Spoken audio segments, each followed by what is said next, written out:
மனிதன் நினைப்பதுண்டு வாழ்வு நிலைக்கும் என்று இறைவன் நினைப்பதுண்டு பாவம் மனிதன் என்று.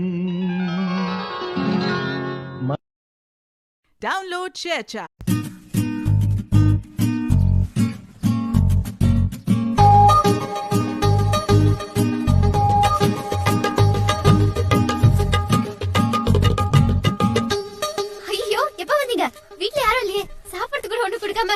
அதெல்லாம் ஒண்ணு வேணாங்க. எங்க சைடுல இருந்து எல்லாம் பார்த்தாச்சு. நாள் பார்த்தாச்சு, நேரம் பார்த்தாச்சு, சமையல் கூட ஆள் பார்த்தாச்சு. அடிக்கடி இந்த கீரு பிரேக் எல்லாம் போடாதப்பா, வண்டி தேஞ்சிரும். ஆள் வந்து அடிச்சிடலாமா? டேய், வண்டி நிறுத்திருங்கடா. அத்தா நிறுத்தினா பிரேக் டயர்ல தேஞ்சிருமே. ஆமா, அனுசரிச்சு ஓட்டுப்பா. சரி, அனுசரிச்சு ஓட்டு, பிரேக் மட்டும் போடாத. Download ShareChat.